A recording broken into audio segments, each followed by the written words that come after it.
Got a second Patrons Prize, and I might ask Craig Knowles, one of our patrons, to join me on stage to help that. Last year we had the honour to strike the first Patrons Prize for partnerships, and it was for Joe Hockey and Anthony Albanese, who worked across the aisle to make Badgerys Creek a reality, who both didn't want an airport in their electorates. They got together and said, let's put one in, for a much higher reason, decided that Western Sydney needed an airport. And worked across the aisle to get both their parties behind it to make it a reality. This year we have a very special prize for the Partners Prize, because over the past 12 months we've seen delivered a remarkable change to governance, an exercise in governance, something that probably originally came from London, and what we can learn was the tabling of the Western Sydney Cities deal. It wasn't the first one, but a city deal just to build a stadium in Townsville and a hospital in North Tasmania, not really a full city deal. This is the first big, real city deal that took place. And it's a unique partnership between the federal government, the state government, and 9 local councils across Western Sydney. If you can get 2 local councils normally to be nice to each other, it's success. But to bring 9 local councils together, a remarkable achievement, an achievement that keeps going. It wasn't a one-off deal. It's got to keep going. It's the partnership that's going to deliver an airport. It's a partnership that's going to deliver and help a whole bunch of accelerated planning programs to ensure we get great infrastructure. It's also a partnership that's going to help deliver 200,000 new knowledge jobs across the Western City. So in order to recognise that, we thought we'd find the 3 people most representative of their level of government.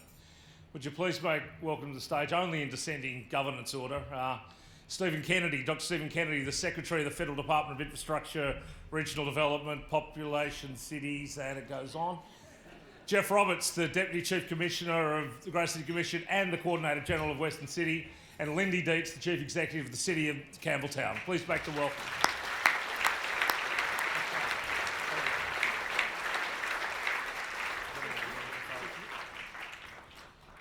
Up you come, Stephen. Lindy's coming. Where is she? Here she comes. Humble Campbelltown, she's last up.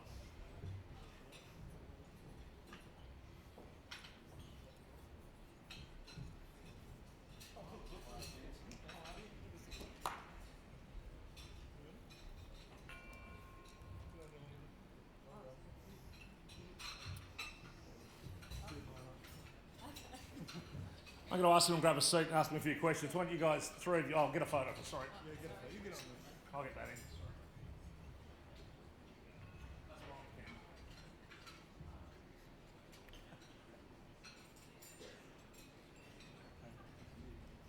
What a team. Why don't you 3 grab a seat? I'm going to ask you a couple of questions.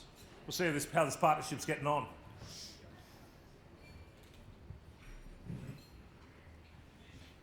So first question, Stephen, how does a former psychiatric nurse end up head of the chief bureaucrat for cities in Australia? Or do you have to be a psychiatric nurse to be able to take on a job like this?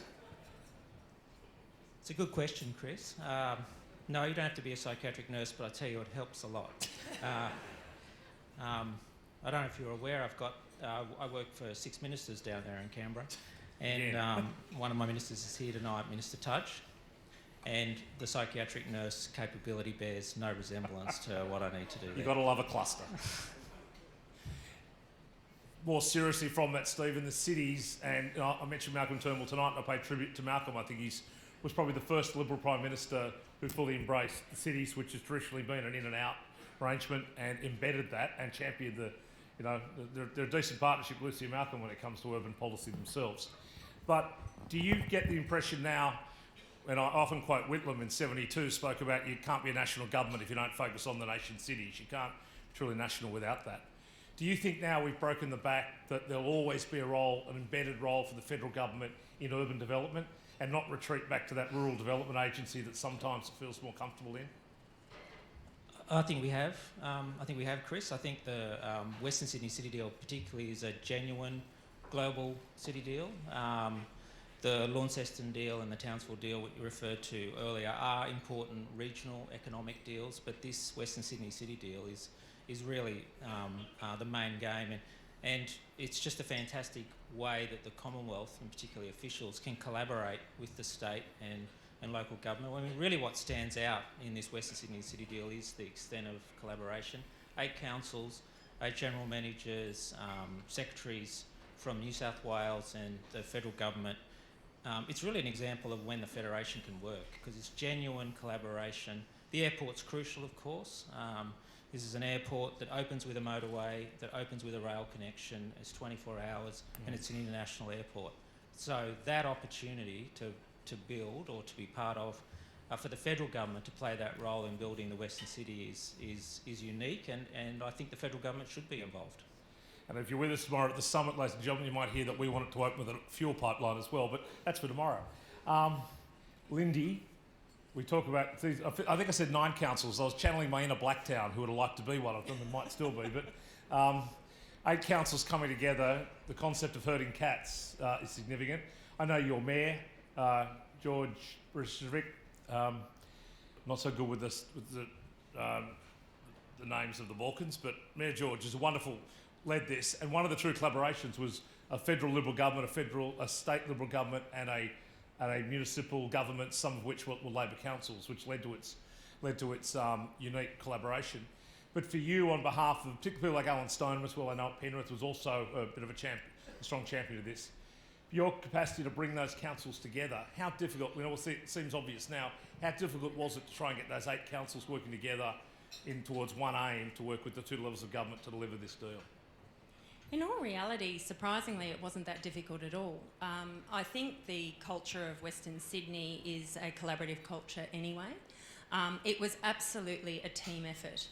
All 8 local government areas came to the table. We talked about each of our strengths, we talked about each of our challenges, and I truly believe that we genuinely worked through the complexities of the local government politics, but credit due, the mayors from all different walks actually worked together, and it was weekly meetings, fortnightly meetings. We spent probably more time with each other than we did with our families for the first 18 months to 2 years. But I genuinely think that it was actually very easy. Why for Campbelltown? You're there driving it largely. Don't go collective role. Go back to just being the boss of Campbelltown City. What comes from it? Why does the city deal give you more than you would otherwise be achieving? What's the benefit of collaboration in Campbelltown? Well, you're never going to realise the true benefit of the airport and the aerotropolis without the involvement of the surrounding region and the Western Parkland City. It is a success in its whole. You need every component of it to add to the equation of the success of the airport and the aerotropolis. Campbelltown is one of the 3 metropolitan city centres. Without the Greater Sydney Commission's plans and their visions, we wouldn't be here today, quite frankly. This exercise is about strategic planning. It's about that helicopter view, and being able to cross the local government boundaries is the only way that you achieve that. Geoff Roberts, we're going to put a slide with all of Geoff's titles, but it went too long, so we just settled in for Deputy Chief Commissioner of the Commission and Coordinator General of the Western City. Now, especially thinking about Geoff, this is the second gong he's got in the one night, I think. He's already been at the planning dinner, so he just goes around town collecting prizes on a regular basis. But Geoff, in a way, you had to drive this, and I think a genuine analysis of city deals. I don't expect you to respond to this, but federal government all in, the council's all in, state government, the commission drove a lot more, and it's gradually come behind it at the time, but probably New South Wales thinks this is my turf, this is my thing, why I don't need the help, I want your money out, Stephen, don't necessarily want your involvement, and I'll tell councils what to do. Do you think we've fundamentally changed the culture across New South Wales government that the city deal will be an ongoing and an evolving exercise? I do. We're not far off 12 months in now. The city deal, being a soft governance arrangement, we don't have legislation or regulation behind it, in a sense is sort of perennially fragile. You have to keep working at the relationships, you have to keep re-promising what you're going to have to do. You can't take your eye off it or it will fall apart. So at the end of the day, the city deal is about 1 million current people and in the future at least another 1 million. But it's actually inside the tent, it's really about 50 people that really make it happen. And really we're just 3 of those 50 people standing up or sitting up here tonight. And so it really comes back to the commitment of the political class and the senior executives at federal government level, local government level and state government level. So I am confident it's going to keep going, because I think we now have enough resilience in the leadership, and at the end of the day it's all about leadership of the people that are involved in stewarding this thing through. We had a meeting earlier on this week where the 3 of us, and there are a number of other people in the room, I think tonight, Tim Reardon I know is there, Kirsten Fishburn I think is here, and a number of other of Lindy's colleagues. Those people will make sure that it's going to work. And if you talk to the other jurisdictions in the world, that's really the elixir of this thing, it's about a joint and several commitment. Let me give one more for all of you to ponder and respond to. Of all the plaudits we'll give the partnership, the success that is so far the city deal, not even Canberra has enough money to pay for all of it. How do we have we now broken the back of intergovernment collaboration? And I know we're getting ahead of ourselves. That's been a massive achievement on its own. How do we now overlay the private sector in that? How do we get a governance model that can manage probity and progress, bureaucracy and boom together? Looking back, could we do it differently, or is that the next stage? Look, I might start with this because I spend my day job at the moment actually is largely around travelling around the world and Australia to attract large businesses into Western Sydney, the Aerotropolis, but not just the Aerotropolis, the whole of the Western City. Can I tell you, the Western Sydney story is a global story now. There's absolutely no doubt about that. Most of the players we're talking to already know about the city deal. They also already know that the 4 universities have agreed to go, that the big aerospace and defence businesses we've already signed, they already know these stories. We'll be making some more announcements in the next days and weeks, not just about the Aerotropolis, but about the full extent of the 8 councils. And so I think we've already broken, Chris, the question of the private sector.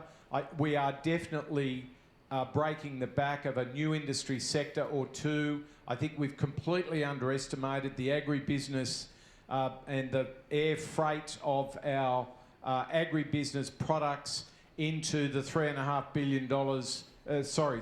billion people who live within a night's flight from Western Sydney. So, we are daily engaging with industry, not just in Sydney, in New South Wales, Australia, but in the world.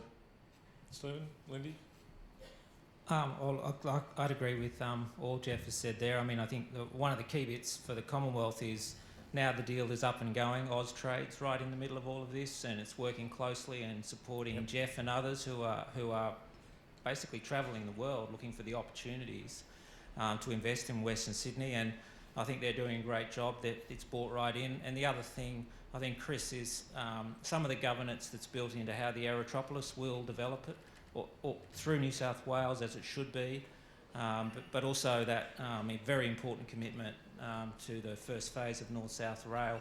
They're all joint enterprises that have to have key private sector engagement. It's coming now. It's just about to come, I think, and I think both that land use development opportunity plus that industry piece is from my perspective, is really starting to get traction. Lindy, last word for you. Look, I think you're absolutely correct. Nothing will happen in this space without the collaboration of working with private sector, institutions, and us all working together to solve some of the challenges that are before us. But there is definitely great interest. I think something that we need to get better at in Western Sydney is our ability to market ourselves and to highlight the strengths that currently exist. But certainly I would agree with Geoff, the attention and the interest that we're getting is quite incredible. Well, I think in closing this session, it's fair to say we're all in this room working to try and build a new city across Western Sydney. In fact, 2. The inner now, what is now the inner Western City and the outer Western City.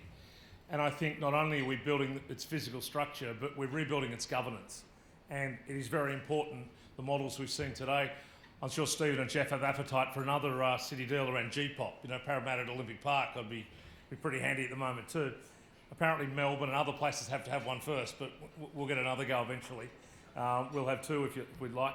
But you can't do that level of governance. You can't go to the question I last raised about how to build private sector in and still meet the obvious probity without a sheer quality of the people involved. And to the three people on the stage who are emblematic of so many public policy regulators across the room, precinct managers, health and education providers, transport regulators and builders, etc., local government, state government, federal government, we are blessed, despite we sometimes get ahead of ourselves, we sometimes like to make jokes about our bureaucrats.